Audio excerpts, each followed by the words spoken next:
네, 어버이 주일입니다. 우리 옆에 분들 인사 한번 할까요? 감사합니다. 이렇게 인사 먼저 하겠습니다. 감사합니다. 네, 그리고 이 자리에 60세 이상 되시는 분들은 다 좀 일어나 주시고요. 네, 우리 박수로 한번 우리의 감사의 마음 한번 표현하겠습니다. 한번 일어나 주세요. 네, 네, 네, 감사합니다. 우리 박수로. 네, 감사합니다. 네. 네, 감사합니다. 앉아 주십시오. 네, 올해는 코로나 때문에 사랑부에서 꽃을 직접 달아드리지는 않았고요. 준비해서 전달을 하겠다고 합니다. 마음을 받아주시면 감사하겠습니다. 코로나로 인해서 보고 싶어도 못 보는 부모님 계시죠? 요양원에 계시거나 또 오지 말라는 부모님들 계시고요. 또 먼저 부모님 보내신 분들도 계시고 또 자녀가 없는 부모님들도 계십니다. 우리가 교회로 모였는데요. 그런 분들 좀 주변에 계시면 따뜻한 말 한마디, 감사하다는 메시지 하나, 또 가능하면 한 번씩 뵙고 이렇게 우리의 마음을 전할 수 있는 그런 공동체 되기를 바랍니다. 네, 그래서 우리의 어떤 빈약이나 우리의 어떤 부족함이 오히려 더 풍성함이 될 수 있는 그런 하나님의 새로운 나라, 이제 그 나라 만들려고 하나님이 출애굽을 한 거거든요. 여러분, 지난주에 우리 자녀들에게 구름 기둥, 불 기둥 경험하게 하려면 어떻게 해야 된다고 말씀드렸는지 기억하세요? 네, 출애굽을 해야 된다고요. 출애굽 없이는 불 기둥, 구름 기둥을 경험할 수가 없어요. 그런데 너무나 많은 바램들이 출애굽도 안 하고 애굽에서 보장된, 애굽은 제가 말씀드렸죠. 비가 안 와도 아쉬울 게 없는 땅이에요. 애굽은 모든 게 보장되어 있는 땅이에요. 소위 말하는 금수저의 인생입니다. 그래서 기도 안 해도 애굽은, 비가 안 와도 애굽은 잘 살 수 있어요. 그곳에 있으면서 하나님의 구름 기둥, 불 기둥은 경험하기가 어렵죠. 그래서 어버이 주일인데 우리 부모님들에게 느끼는 이 사랑은 우리와 함께 하시는 하나님의 사랑이고요. 그리고 이 함께하는 하나님의 사랑은 애굽에서 벗어나 하나님만 의지한 자녀들이 누릴 수 있는 사랑입니다. 그래서 우리 부모님들이 우리 자녀들에게 이런 하나님의 사랑을 잘 보여주고 이 자녀들도 그 자녀들에게 아름답게 보여줄 때에 후손들이 그것이 얼마나 귀중하고 소중한지를 깨닫도록 여러분이 함께 우리를 애써 보기로 하면 좋겠습니다. 네. 이제 출애굽을 했어요. 출애굽을 했는데 14장으로 한번 가볼게요. 출애굽을 했습니다. 출애굽을 했을 때 하나님이 방법을 쓰시는데 굉장히 우리에겐 어렵게 느껴지는 장면들이 나와요. 왜냐하면 하나님 전지전능하시죠. 그럼 어떻게 하시면 돼요? 순간 이동시키시면 돼요. 여러분, 하나님이 이스라엘 백성들을 애굽에서 짜잔 하고 가나안으로 순간 이동시킬 수 있다 없다? 하나님의 말씀으로 태양을 만드시고 하늘의 모든, 우주의 모든 공간을 창조하심을 믿습니다. 하나님은 순간 이동시키실 수 있으세요. 그런데 왜 순간 이동 안 시킬까요? 이 14장이 그걸 보여주고 있어요. 순간 이동이 아니라 고생을 시키세요. 그거를 다 하나하나 손으로 다 만져보게 하세요. 이게 뭐냐면요, 마치 우리 부모와 같은 마음이에요. 여러분, 자녀들을 양육할 때 목적이 그냥 잘 먹고 잘 사는 것만이 목적이 아니라 자녀들에 대한 바람이 어떤 게 있으세요? 인간답게 사는 자녀들, 그렇죠? 네, 보람 있는 인생, 그렇죠? 가치 있는 삶을 살기를 바라시죠? 잘 먹고만 잘 사는 거는 제가 뭐라고 말씀드렸죠? 그거는 동물 먹는 거 걱정 없고 그냥 행복하게만 살면 동물에 멈추는 거고요. 인간은 의미가 있는 거죠. 여러분, 하나님이 출애굽기 14장에 이 이스라엘 백성들 이렇게 곤란하게 만드신 이유는 이 과정을 통해 이스라엘 백성들이 하나님을 경험하게 하고 하나님을 닮아가게 하기 위한 교육 과정이라고 보시면 돼요. 그래서 우리 부모님의 마음을 우리가 잘 이해할 수 있는 것처럼 이 본문을 통해 하나님을 좀 이해하도록 하겠습니다. 여러분 먼저 보시면 13절, 14절을 한번 볼까요? 출애굽기 14장 13절, 14절. 모세가 지금 뭐라고 하죠? 백성에게 이르되 너희는 어떻게 하지 말라고요? 두려워하지 말라고요. 왜 이런 얘기를 할까요? 두려운 상황이 생겼거든요. 하나님이 분명히 출애굽을 시키셨는데 광야길로 인도하시는데 앞에는 홍해고 뒤에는 애굽 군대가 쫓아오는 상황으로 하나님이 이스라엘 백성들을 인도하셨어요. 두려운 거예요. 무서운 거예요. 힘든 거예요. 그래서 이 과정을 통해서 하나님은 경험하게 하시는 거죠. 무엇을요? 두려워하지 말아야 될 이유를. 그리고 앞으로 살아갈 사람들에게도 하나님이 어떻게 하심으로 너희의 인생을 인도하실지를 여기서 보여주시는 거예요. 여러분, 하나님은 우리의 인생에 숙제들을 주세요. 어려움들을 주세요. 곤란함들을 주세요. 왜요? 잘 한번 따라해 주세요. 출애굽 했기 때문에 책임지시려고, 이거예요. 출애굽한 이스라엘 백성을 책임지시는데 어떻게 책임지세요? 어려운 상황을 통해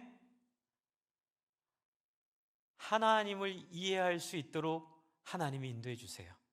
물고기를 잡아주시지 않고 물고기 잡는 법을 알려주는 부모의 마음처럼 하나님은 이 상황을 통해 그렇게 지금 모세를 인도하고 계세요. 그랬을 때 재밌는 건요, 14절에 뭐라 그러죠? 모세가 확신이 있어요.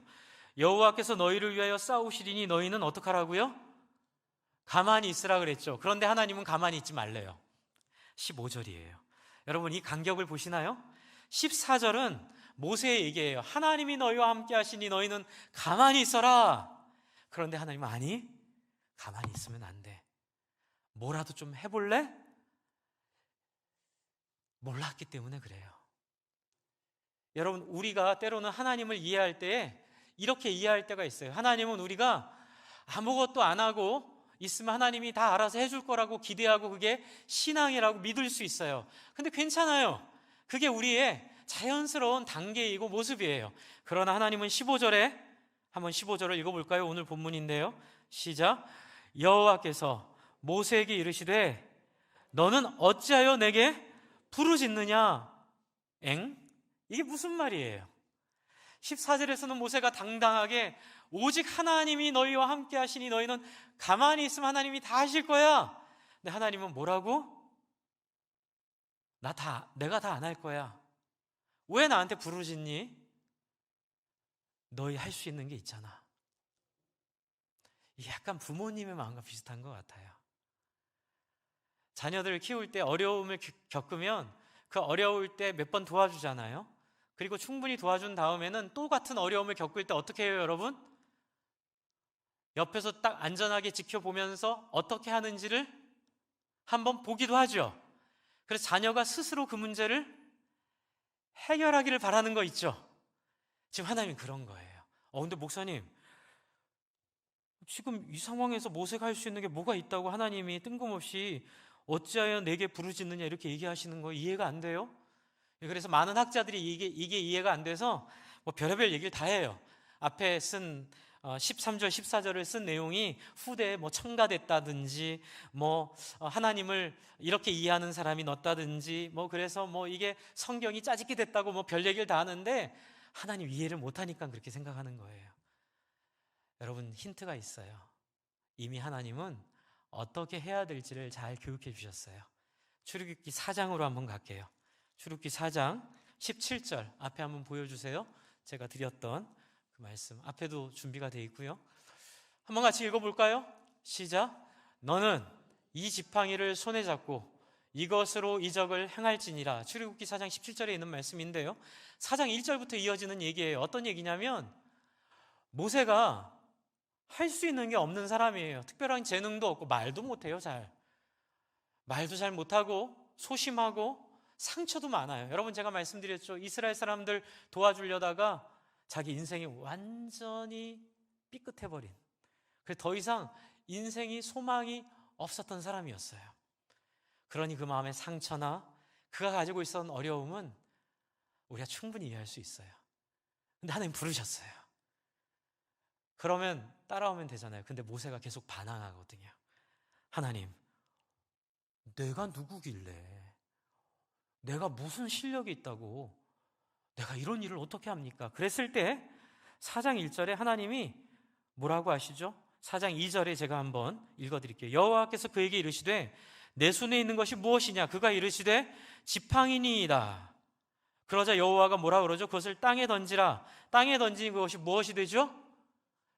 비함이 돼요. 비함. 그렇죠? 뱀이 돼요. 네. 그리고 또 잡으니까 뭐가 돼요? 지팡이가 돼요. 근데 많은 분들이 오해를 하세요. 여기 지팡이에 무슨 능력이 있는 거 아니에요. 이게 상징하는 건 뭐냐면요, 뭐라도 해봐라. 지팡이가 뭐 특별한 요물이라서 그런 게 아니라 뭐라도 해봐라. 네가 하는 것은 다 내가 도와줄 거야.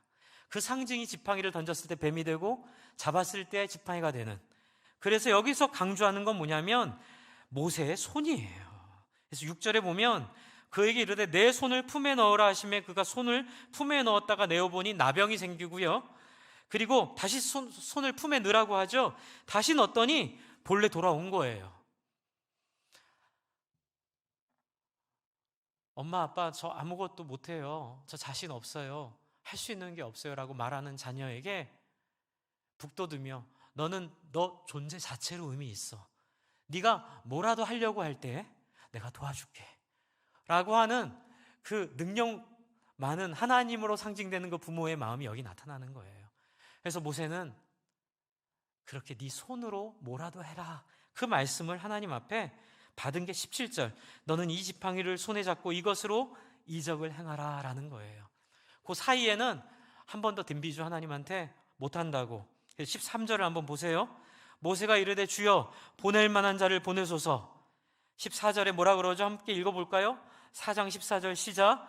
여호와께서 모세를 향하여 노하여 이르시되 레위 사람 내 형 아론이 있지 아니하냐? 그가 말 잘하는 것을 내가 아노라.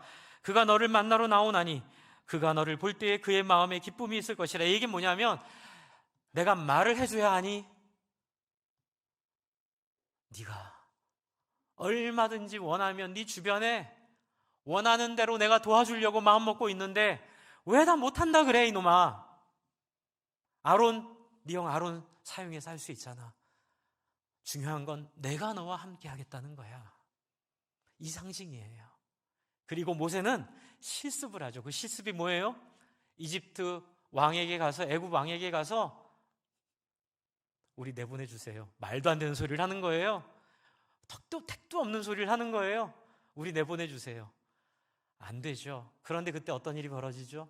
모세가 손을 내밀자 나일 강이 피로 변해요. 모세가 손을 내밀자 기적들이 일어나기 시작해요. 모세가 말하면 말하는 대로 이루어지기 시작해요. 거기에는 인간적인 기술이나 능력이 하나도 필요하지 않아요.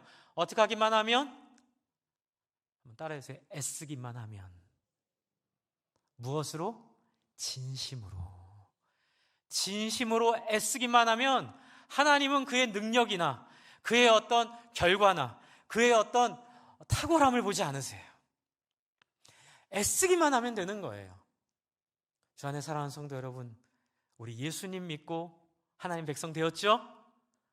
예수 믿은 건 우리의 출애굽을 의미해요. 출애굽한 사람들에게 하나님 주시는 축복은 뭘까요?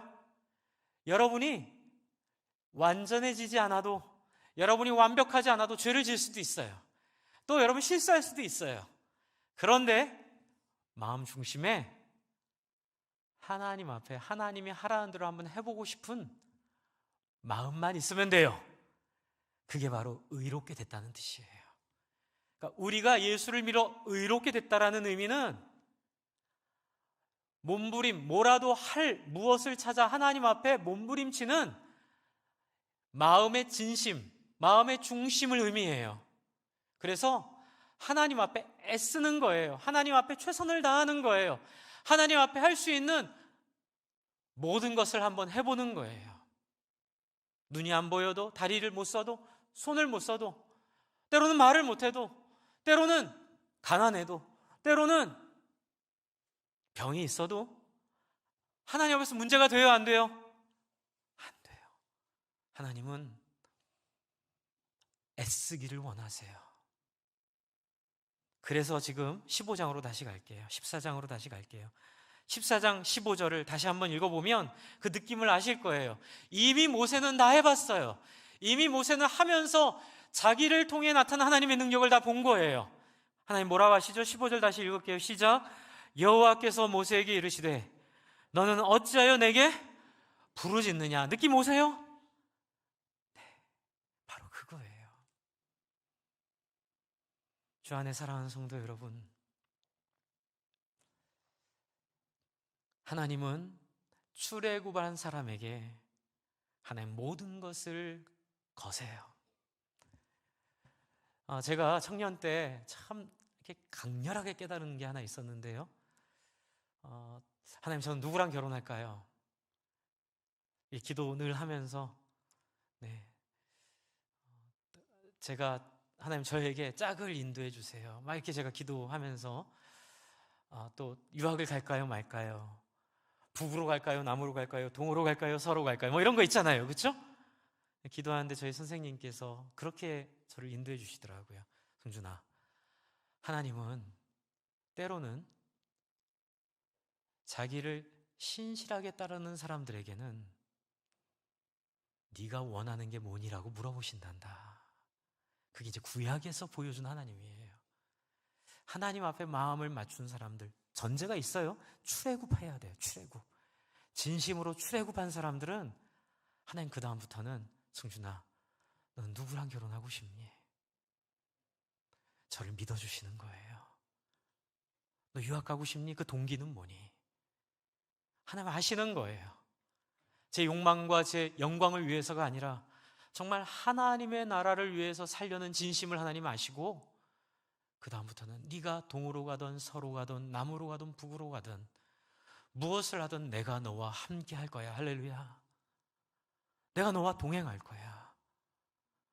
네가 손을 쓰면 손으로, 네가 팔을 쓰면 팔로, 네가 발을 쓰면 발로, 네가 가지고 있는 너의 모든 것으로 할 때에 염려하지 마.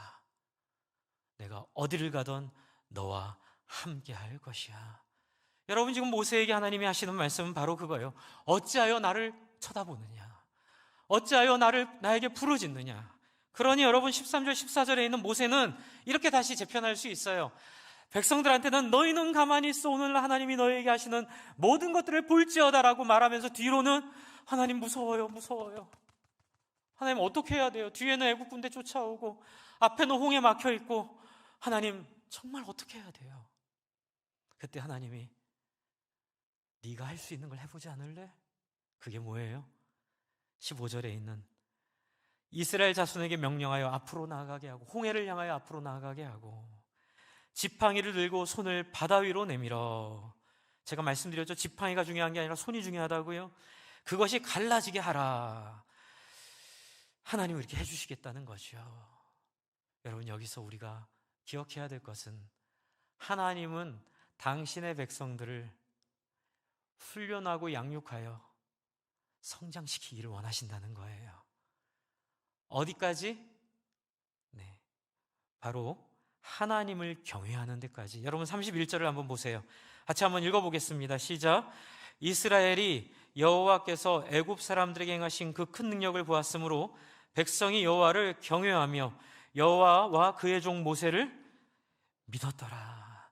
하나님을 경외하는 데까지 나아가게 하려고 하나님께서 모세를 이렇게 어려운 가운데 인도하시고, 그 가운데 모세로 하여금 스스로 할 수 있는 일이 무엇인지 깨닫게 하시려는 거지요. 여러분, 여기에 우리의 맥락이 있어요. 신앙의 맥락이 있습니다. 고린도전서 10장 13절을 한번 앞에 보여드릴 거예요. 한번 같이 읽어볼까요? 같이 한번 읽겠습니다. 시작. 사람이 감당할 시험 밖에는 너희에게 당한 것이 없나니 오직 하나님은 미쁘사 너희가 감당치 못할 시험 당함을 허락지 아니하시고 시험 당할 즈음에 또한 피할 길을 내사 너희로 능히 감당하게 하시느니라. 말을 좀 어렵게 해놨어요. 한마디로 뭐죠? 하나님은 미쁘사 너희가 감당할 수 없는 시험은 당하지도 않게 하시고, 시험 주시는 이유는 뭐예요? 저와 여러분이 충분히 감당할 수 있기 때문에 주신다고 얘기하고 있어요. 믿으시나요? 아멘. 저는 이것이 예수님을 얻는 자유라고 믿어요. 여러분, 미래가 불안하신가요? 우리 청년들은 미래가 불안하신가요? 저는 한때는 불안했었어요. 또 우리 연세에 따라, 나이에 따라 여러 가지 삶에 겪게 되는 문제들 속에서 여러분 불안하신가요? 은퇴가 불안하신가요? 여러분의 삶에 여러 가지 조건들이 불안하시나요? 그러나 여러분, 출애굽하기만 하면, 하나님의 백성으로 나를 드리기만 하면, 그 다음부터 내 삶에 일어난 모든 문제는 하나님의 손 안에 들어감을 믿으시기 바랍니다. 그래서 출애굽하기 전에, 예수님 믿기 전에는 정말 그것이 불안해서 부적도 사고, 미신을 믿진 않아도 그런 어려움이 생긴 장소엔 가지도 않고, 그런 일이 생기고 그런 일 말에도 입에도 담지 않는 그런 삶을 살았지만, 예수님을 믿고 출애굽한 다음부터는 자신감이 생기는 거예요. 어떤 자신감? 내 삶에 일어나는 모든 일은 우연히 일어난 일이 없다. 믿으시나요? 하나님이 분명히 이런 어려움들을 통하여 선한 길로 인도하고 마실 거야. 그렇게 마음을 먹게 되면서 삶이 자유로워져요. 삶에 염려가 없어져요. 삶에 두려움이 없어지고, 그렇기 때문에 애굽에서 집중했던 그러한 하나님 싫어하시는 삶을 떠나서 하나님 원하는 삶에 우리의 관심이 저절로 가게 돼 있어요. 네, 저도 이런 걸 경험으로 알게 되더라고요. 신앙의 경험이 이런 성경을 통해서 우리에게 가이드라인을 주고요. 분명히 여러분의 인생에 이런 일이 있을 겁니다. 이제 저는 청년 때 그냥 무조건 잘 되는 게 신앙이라고 생각을 했어요. 하나님이 함께 하시면 어려움이 하나도 없을 거라고 믿었어요. 그래서 제가 군대 갈 때가 됐는데, 제가 제 목표를 삼고 기도했어요. 하나님, 고생하지 않는데, 그리고 어렵지 않고 휴가 자주 나오고 사무 보는데, 그렇게 제가 막 연구했더니만 공군이 그렇더라고요. 공군이 다 그렇진 않아요. 그때는 그런 줄 알았어요. 그래가지고 또 열심히 머리 써가지고 제일 좋은 데로 갈 수 있는 그 족보를 얻어서 이렇게 시험 잘 보면 또 좋은 데로 갈 수 있거든요. 족보를 얻어서 제 타겟은 수도권 비행장에 제일 좋은 보직을 타겟으로 해서 기도를 열심히 했어요. 근데 공군을 갔는데 2주에 2박 3일 휴가 내준다 하더라고요. 그래서 그것도 저한테 매력이 있었어요. 그래서 열심히 기도하고 딱 갔는데 3년에 딱 2명 가는 제일 어려운 부대로 떨어진 거예요. 네, 막 낙하산 타고 막 부대원들이 막 조종사 구조하러 다니고, 그리고 실미도, 지금은 실미도가 이제 유명해졌지만 그 당시엔 실미도라는 걸 아무도 몰랐고, 저희 내무반 바로 위에 실미도 위령비가 있었어요. 저희 부대가 실미도 부대였어요. 저희 부대 파견대가 실미도에 있었고, 저희 이제 맨날 정문에서 울면서 술 먹으면 나와서 울면서 옛날 얘기하던 그 준이님이 그 실미도에서 살아남은 3명 중에 1명인가 2명 중에 1명이었던. 그래서 맨날 울면서 그 얘기하고, 그러니까 너무 거친 거예요. 제가 한 번도 맞아본 적이 없거든요, 살면서. 근데 2년 내내 맞았어요. 3년 했는데 3년 중에 2년 내내 맞았고, 너무 크게 맞아서 한 일주일을 아무것도 못하고 이렇게 입원처럼 이렇게 부어가지고 그랬던 기억. 거기다 더 힘들었던 건, 저는 2주에 2박 3일 기대하고 갔거든요. 하나님이 나의 기도 응답하셨다. 나 이제 2주에 2박 3일 그랬는데 딱 자대 배치 맞고 제 외출이 다음 주인데 이라크 전쟁이 터진 거예요. 그래가지고 2년 동안 전 장병 외출 외박 금지. 그래서 제가 2박 3일을 2년 동안 한 번도 못 나왔어요. 휴가도 못 나왔어요. 옛날엔 그랬어요. 야, 하나님이요? 하나님이 날 버리셨나? 왜 날 이렇게 어려운데 넣으셨지? 그런데 그 과정을 통해 충분히 하나님이 저를 단련시킨 후에 제대하고 나서 이 본문을 공부하는데 깨닫게 된 거예요. 하나님 그런 과정을 통해 제 안에 있는 이기성과 욕망과 야망을 하나님의 섭리 가운데 나를 일부러 어려운데 집어넣으시고, 그 가운데서 나를 부인할 수 있는, 나를 돌아볼 수 있는, 나를 버릴 수 있는 기회로 삼으셨구나. 그래서 고생은 엄청 많이 했고 남들보다 또 더 한 3개월 더 군대 생활했지만 그 기간이 제 인생에선 가장 중요한 제 인간적인 욕망과 인간적인 버릇들을 버릴 수 있는 아주 좋은 홍해가 되었다는 생각을 하게 돼요. 주 안에 사랑하는 성도 여러분, 여러분에게 주어진 어려운 상황은 결코 어려움이 아님을 믿으시기 바랍니다. 네, 그 일을 통하여 하나님이 여러분에게 하나님을 경험하게 하려고 하신 거예요. 그렇게 됐을 때 어떤 일이 벌어질까요? 응용력들이 생겨요. 19절부터 보세요. 어떤 응용력이 생기는가요? 이스라엘 진 앞에 가던 하나님의 사자가 그들 뒤로 옮겨가매 구름 기둥도 앞에서 뒤로 옮겨 애굽진과 이스라엘 진 사이에 이르러 서니, 여러분 제가 여쭤볼게요. 지금 이 본문 이전에 구름 기둥, 불 기둥의 용도는 뭐였죠? 이스라엘 백성을 나침판처럼 가이드 해주던 인도의 역할을 했어요. 그런데 지금 이 상황에서는 어떤 상황으로 바뀌어요? 뒤에 쫓아오는 애국 군대를 이 구름 기둥이 뒤로 가가지고 그 애국 군대를 막아주는 역할을 해요. 근데 여기서 하나님이 전지전능하신데 애국 군대가 쫓아올 때에 좀 준비가 늦게 되게 한다든지 길을 잘못 들게 하면 지금 이렇게 몰릴 필요가 없잖아요. 그런데 하나님은 드라마를 너무 드라마틱하게 잘 쓰세요. 그래서 애국 군대가 바짝 쫓아오게 하시고 이스라엘 백성들이 눈으로 똑똑히 볼 수 있는 상황 가운데 구름 기둥이 뒤로 넘어가서 애국 군대를 가로막고 있는 장면을 이스라엘 백성들에게 보게 하시는 거예요. 왜요?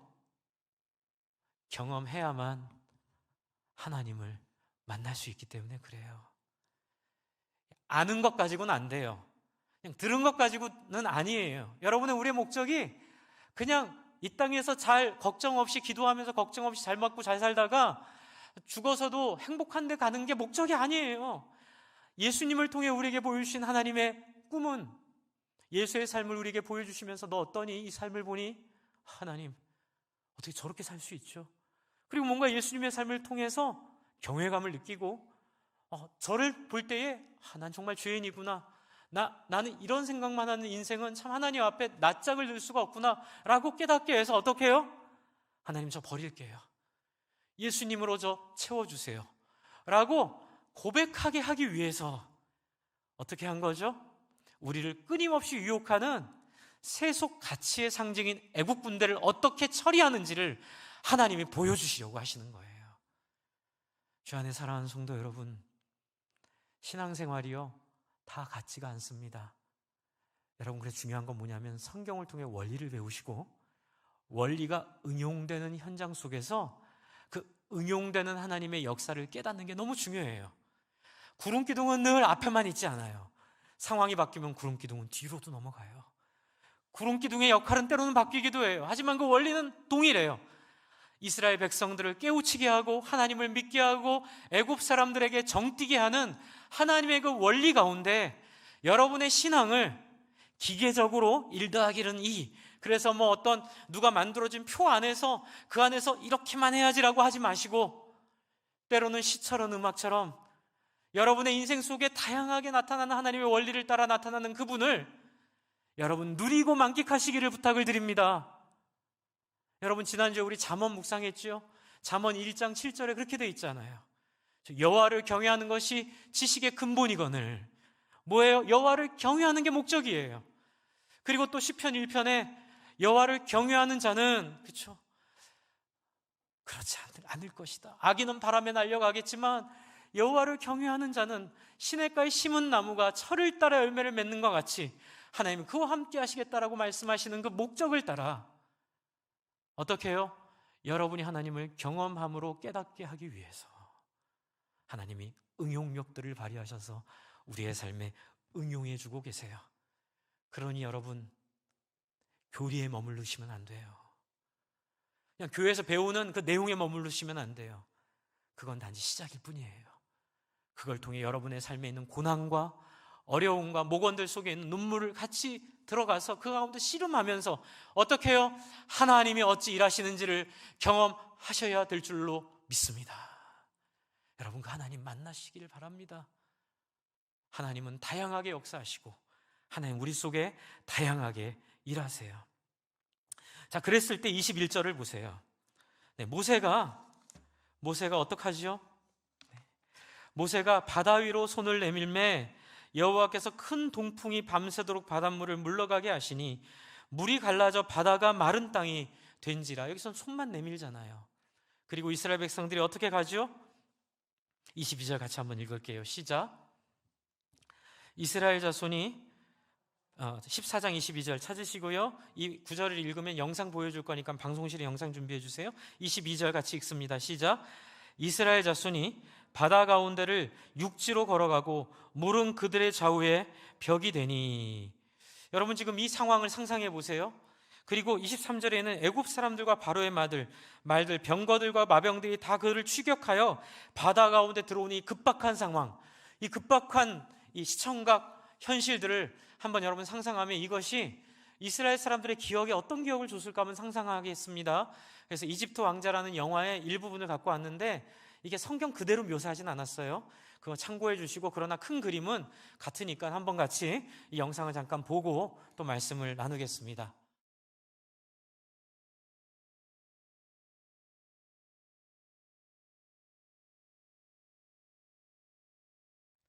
네, 느낌은 오시죠?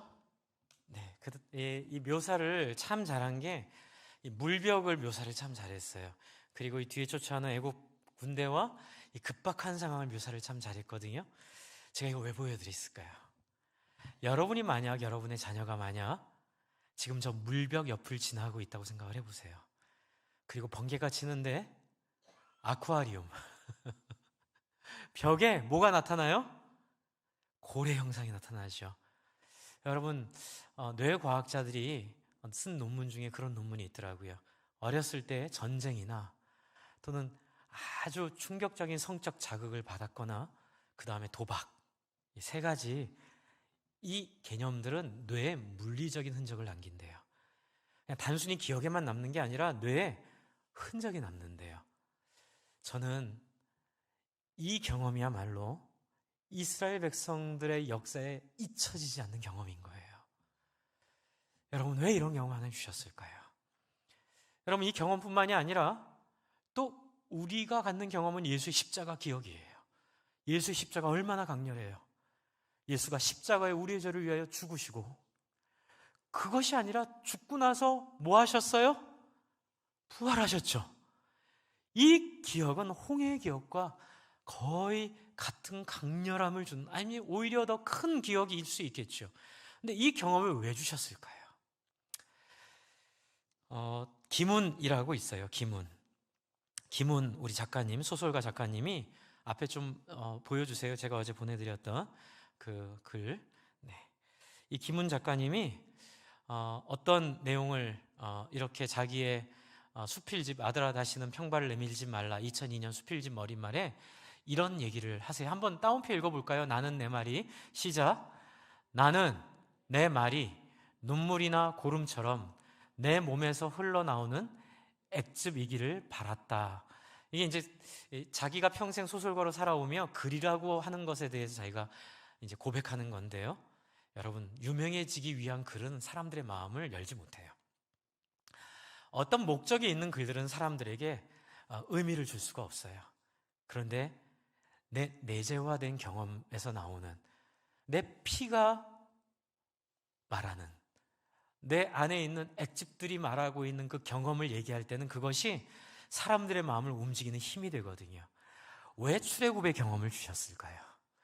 왜 십자가와 부활이라는 그 놀라운 상징의 경험을 우리에게 주셨을까요?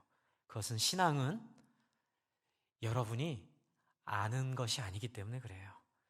신앙은 삶에서 생생히 경험한 아버지의 사랑, 하나님의 사랑을 내재화해서 내가 무슨 말을 하더라도 그 아버지의 사랑 안에 경험한 사랑들이 튀어나오고, 내가 무슨 행동을 하더라도 내 삶의 행동에서 그 아버지를 따라 사는 삶의 가치가 튀어나오게 하기 위한 인간을 가장 잘 아는 하나님이 우리에게 주신 하나님의 형상으로 변화되는 과정인 줄을 믿으시기 바랍니다. 그럼 여기서 어떤 결론을 가질 수 있을까요? 여러분, 하나님의 백성에게 고난은 분명히 찾아옵니다. 일부러 하나님의 홍해로 인도하세요. 여러분, 그런데 이 사건 뒤에 어떤 일이 벌어지죠? 24절에 보시면 24절로 가세요.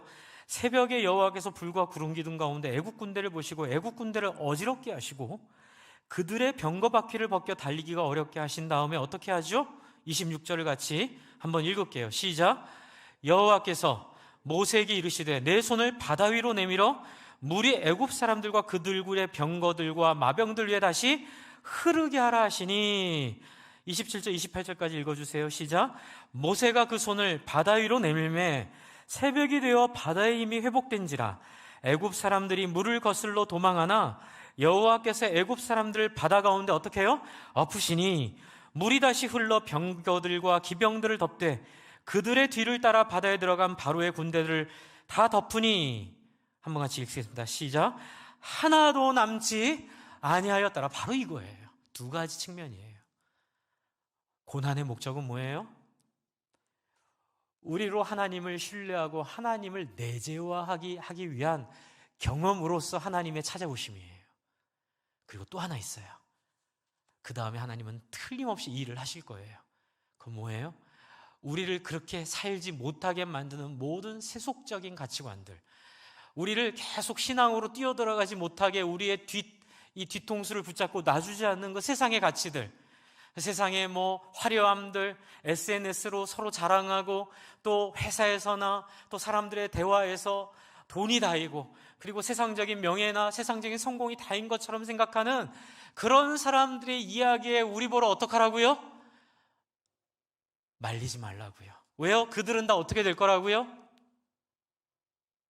홍해물에 수장될 거라고요. 이 두 가지 측면이 다 있어요. 우리는 구원하시고 그리고 그들은 다 하나님이 심판하실 것을 얘기하고 있어요. 그래서 요한계시록에 있는 얘기가 그 얘기예요. 하나님이 다 멸할 대상들은 영원할 것 같은 재물과 영원할 것 같은 자기 명예와 영원할 것 같은 자기의 세속적 가치를 따라 산 사람들은 흔적도 남김없이 하나님이 쓸어버리겠다는 메시지를 이스라엘 백성들에게 주는 거예요. 또한 우리에게 그렇게 하나님이 부탁하고 있는 거예요. 어떡하라고요? 심판당할 세속 가운데 살아라 살지 말아라? 살지 말아라. 먹고 사는 문제를 핑계하여 애굽에 있지 말아라. 어떻게 해요? 하나님을 신뢰하여 하나님께 너희를 드려라. 그래서 예수님도 말씀하시죠. 두 사람이 있으면 한 사람은 데려감을 당하고 한 사람은 버리움을 당하고 슬기로운 다섯 처녀는 기름을 준비하여 영광스럽게 가지만 미련한 다섯 처녀는 내쫓김을 당하는, 교회 안에 세속 가치가 들어올 수 있어요.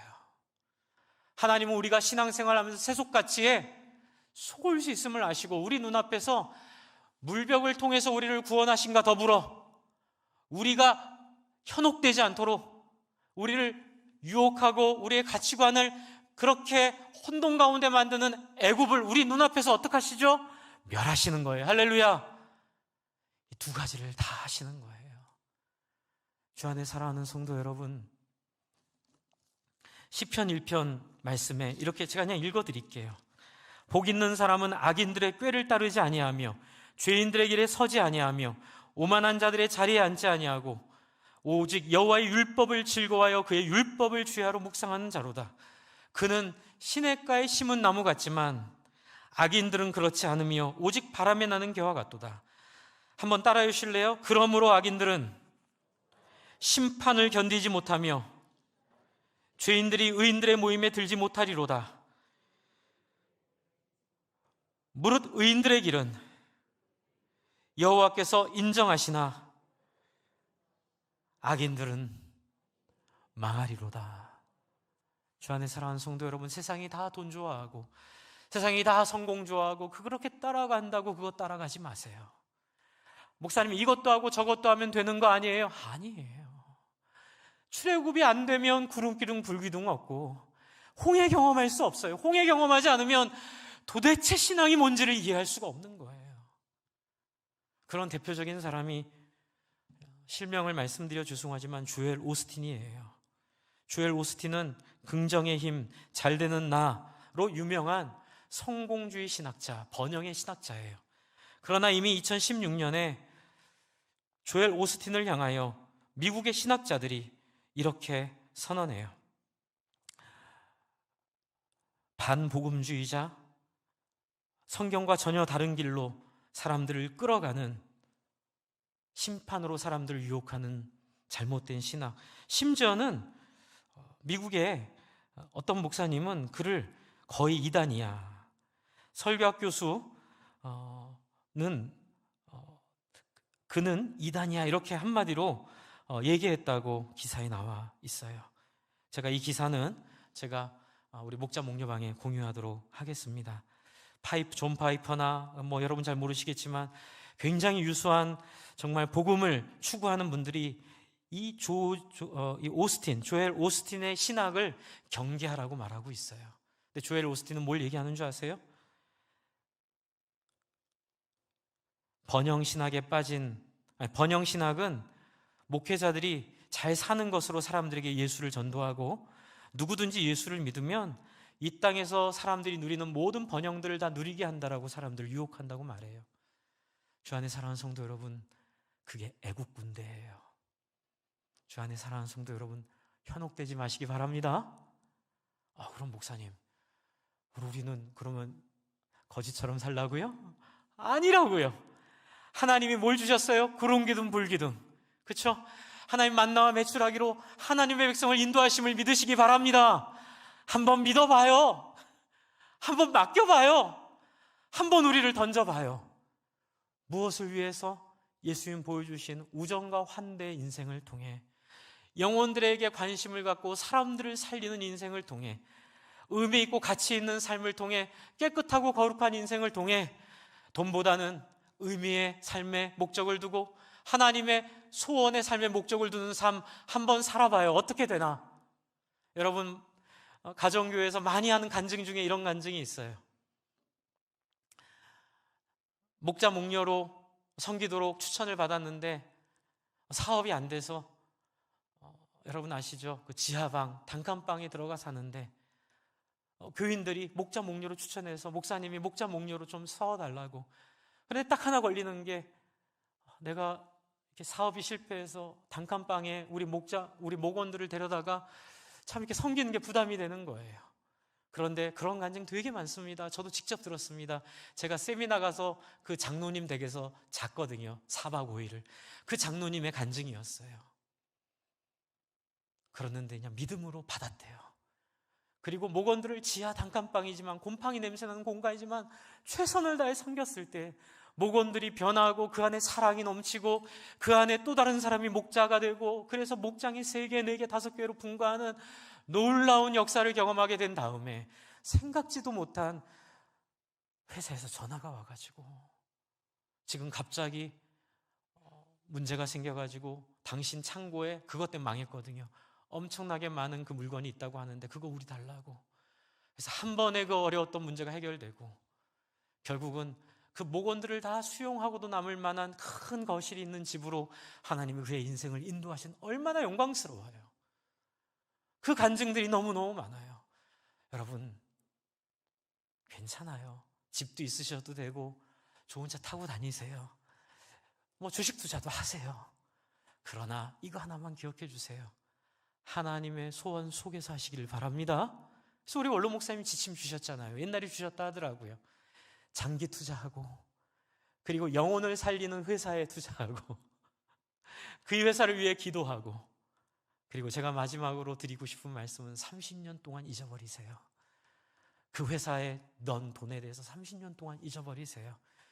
그런 거는 괜찮아요. 하지만 매일처럼 돈 벌려고 여기저기 기웃거리면서, 돈 벌 일에는 최선을 다하면서 하나님의 소원에는 무감각한 그런 애굽 가운데 살지 마시기를 오늘 이 홍해 사건을 통해 하나님이 우리에게 명확하게 보여주셨음을 믿습니다. 주 안에 사랑하는 성도 여러분, 여러분의 집이, 여러분의 토지가, 여러분의 차가, 여러분의 가지고 있는 소유들이 영혼들을 살리고 영혼들을 섬기고 영혼들을 온전케 하는데 아낌없이 쓰여지게 되는 역사가 있게 될 줄로 믿습니다. 그것이 우리를 인도하시는 홍해 사건의 목적이고 우리로 그렇게 살도록 하나님이 기억과 경험을 통하여 우리에게 역사하셨습니다.